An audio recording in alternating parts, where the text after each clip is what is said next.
Radical Economic Transformation Conference and Expo. So basically, iloko is lagukhona. So the program yethu is very rich but efficient. So we really appeal for your maximum participation to the program, rather attention, because the best thing is sitting from you colleagues is your attention. Well, in a count of time, I will just take you through with the program yethu team. Colleagues, you will have to forgive us. Some of you were here a bit earlier than others, but now I am assuring you, the program is ngaphandle kodiscard sesiqalile registration saba rights ngicabanga ukuthi ne breakfast starter sesishayile. We made it a point ukuthi mayenziwa ama fruits abakhona ngoba soma business laba, they must be very healthy, they must lead a healthy lifestyle. Uma kusuka la part of the program bosoma business, one of the reasons why sinama t-shirts, it's because masuka la siyala sports center with no exception. All of us, so shama aerobics for about 2 hours, but julugo so my business babe right, so that bese beqala usuku labo so my business ba sharp and they are ready to engage in business radical. So colleagues, in program yethu sesidilile with the starter osokukhona njengamanje sekuzo introduce uMC. Well, this is quite interesting ngoba sekuzo introduce uMC ukuthi who is going to introduce uMC, we are yet to know, but let me not deal with that right now. Other than that, so kubeka bese sithola introduction panel also kwenzeka. Well, my colleague unobhala jikelele, okay, unobhala we federation uMalusi Zondi, nobhala, wherever you are later, please just come inside. Oh, Nobala is here. Well, I will request Nobala ukuthi introducele ipanel esinayo and our guest, more especially laba bazoba ne role kwi program eziqhubeka. Emva kwalokho, soon after that uNobala ngikasahlala phansi because uzobe sesinikeza umbiko wakhe, just guiding us and taking us through ukuthi kuzokwenzakalani. Mind you, this is the media launch. So also Nobala lapho will be then giving us the details of what to expect as we move into our conference. But of course, ngokuthunywa again uyena an executive federation, I will be chipping in lapha nalapha just ukunikeza some other clarities since abaholi bethumela ukuthi asenze njalo. Soon after that, we must say ukuthi we are not doing this program alone. What we have done is that our participants, our guests, everyone here is a guest. So our guest into zokwenza kubona ilo yokuthi bona banama t-shirts are branded ngokwe federation. Sasesahlukanselana nomkhandlu ukuthi thina we brand t-shirts, umkhandlu ufaka the media banners and all other forms of branding.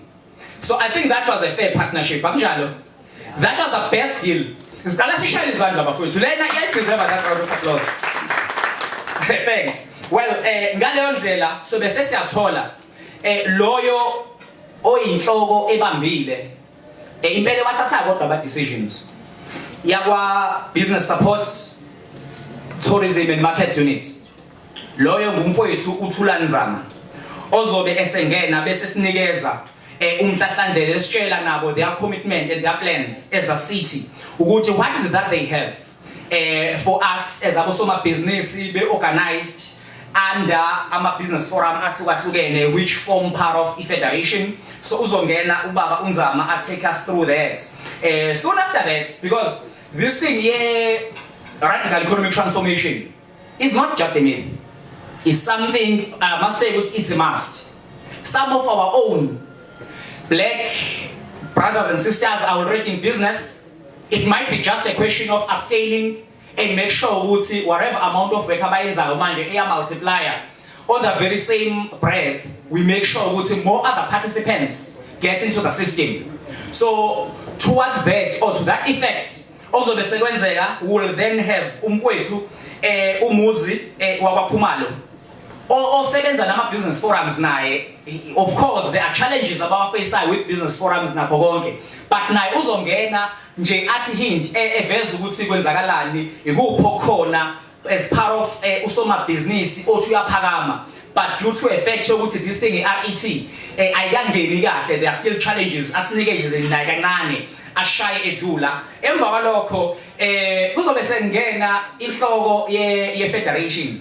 You see ke thina sonke la siyarana nje nosibona siyagijima kuthiwa sibambe la kade nisibona sigijima that is our job. Kuzobe sengena umfowethu lapho ubonga uhlalo we-federation ubonga Shongwe lapho ezobe sesinikeza nayo umhlahlandlela esitshela ukuthi from where to from here, both as a federation but also in terms of the conference, because this is not a conference, this is just a media launch.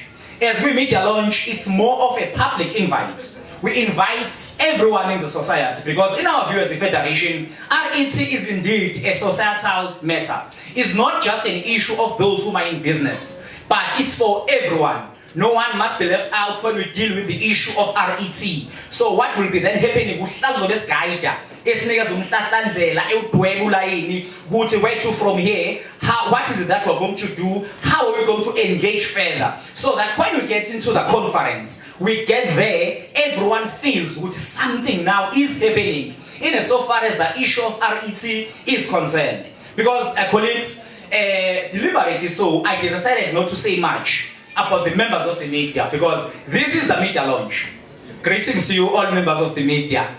Yazi nje kathi ngabelo umngani wenu unibhale kahle ngale program nangale RET conference and everything yanazi kodwa nena you are very progressive. So today also in our midst we have other members of the media from different media houses. They are all over making sure uyabona nje kunanobuso obonakalayo la kuzayi khona impela inkuzimalanga ezithi uma ivela lapha ahlukahlukene ama members of the media, and we must say to you all ukuthi siyan appreciate and sijabule kakhulu. As much as I'm not going to welcome you, but I'm just touching ngidlula kuleso ozokwenza ke after that sebekhulumile bonke ama colleagues zobe sesidedela ke ithuba lokuthi nibuze imibuzo nifune some clarities nakho konke. The leadership of the Federation of Umkhandlu they are all here exactly for that, but I'm very sure ukuthi whatever zobe sikubuza will be just in line and in relation to what we are here for today. So izobe njalo after that sobe sesithola that vote of thanks. So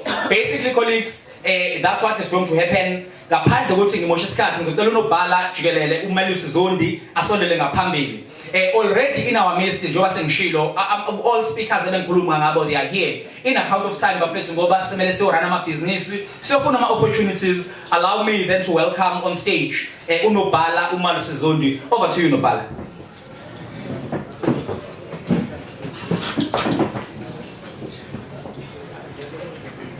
Qina mntu omnyama qina. Phambili ngebhizinisi lo muntu omnyama phambili. Seyifuna imali seyifuna. Thanks ngiyabonga bafowethu.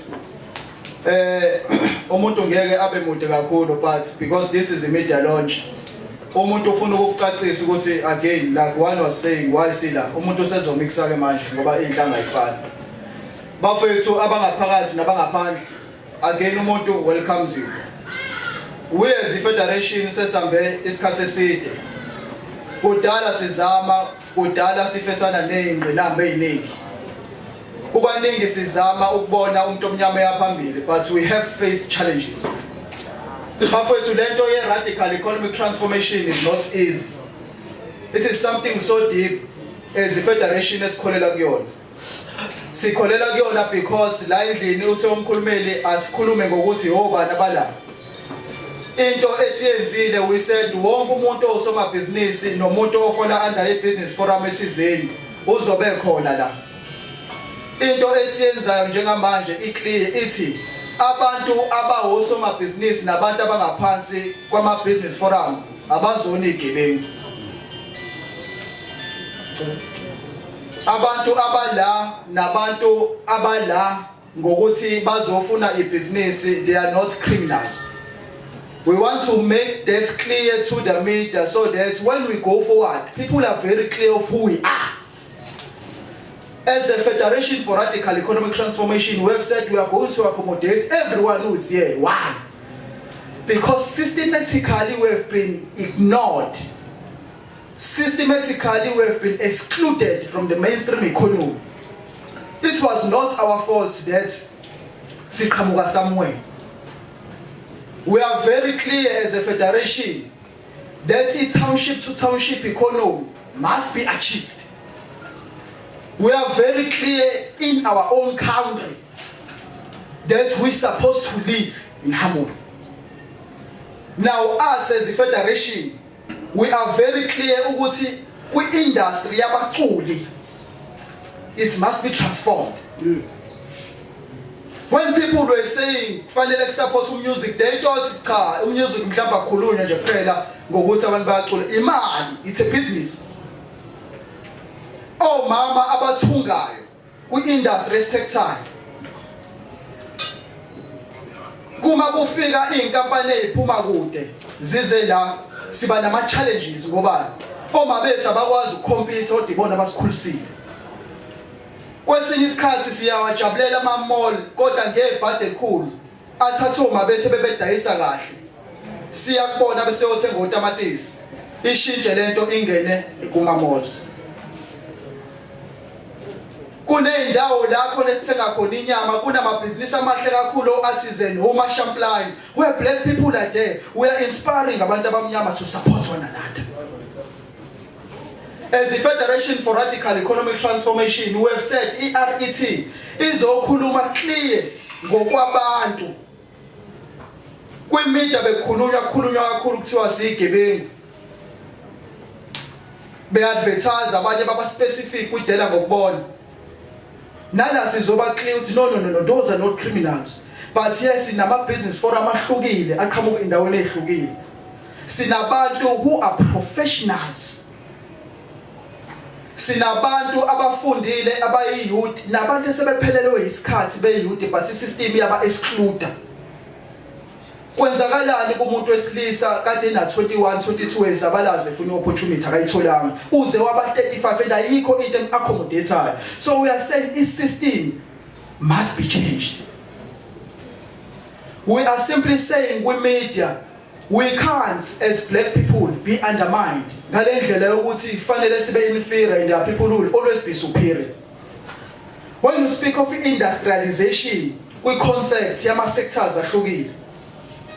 We are saying EBBE has been there. We are saying EPPFA has been there. But as a federation, through uMasipala's assist to spokesperson Jobekash, uMasipala wethu siyawamkela siyawelcome cela noshaya izandla. uMasipala although ziningi izinto ekade siyixoxa besilalela kuzona, but uMasipala has been a practical example yokuthi ba willing ukulalela. By adopting a framework radical economic transformation. Now adopt a framework kusho ukuthi kwi-policy wena njengosoma business uthi there will be nothing about you without you. Uthi wherever where you are in your own area nami kufanele ngibe nelungelo lokuparticipate. But lokho kufanele sikwenze si-organized. Lokho kufanele sikwenze njengabantu abamnyama kubonakala ukuthi we are united. So in media we are very clear sizothe as black people we are united. As black people we are very clear. As black people we want to see radical economic transformation implemented all over. It's not about eThekwini municipality but it's about the province as a whole. It's about abantu abamnyama abala because the federation spokesperson was very clear ukuthi izo-invite also amabhizinisi abaney'nkampani eyi-registered la. Through ama-business forums abo bala. But i-question ukuthi uma ngaso sonke isikhathi bengqongqoza kwi-private sector bengqongqoza bayavulelwa neminyango. Now kufanele size siyidemand into yethu kuma sithi sinayo i-capability. Hence i-federation ithe ukuze sikwazi ukuyixoxa zonke lezi zinto kufanele sikwazi ukuhlangana njengabantu abamnyama siyo-raise ama-issues a-fundamental. I-federation isigayida ngomhla ka-27 28 eDurban Exhibition Centre. So we are launching this because we want to make sure ukuthi izinto esithi sifuna zenzeke ziyenzeka. Ngeke sihlale sila esikhona always. You judge my industries ngokwenzeka kwezinto abantu when you clarify contract participation goal ungazi uthi into entsha. if abantu bepackage ama-contracts why ey'ndaweni abahlala kuzona benga-recognize ukuthi ukhona usibanibani nosibanibanyana one-contract ye-civil, ukhona umfowethu olaphayana okwazi ukwakha professional, ukhona umfowethu onemali okwaziyo ukumba phinde ayithengele yena i-material. Yindaba singakwazi ukusebenzisa South African made product. Simuve now, smashali now. So as the federation we are very clear, sizokusho lokhu public hence lezi made ukuthi also my business bonke abala with the register they are ready. Therefore when we are questioned ukuthi ba global also my business sizoreza izandla sithi number. We are not anarchists. We are not here to create chaos. But we are here to say we want to be recognized. We want to make sure that South Africa is recognized in radical economic transformation because black people must participate to the mainstream economy. That's what it says. Now, no.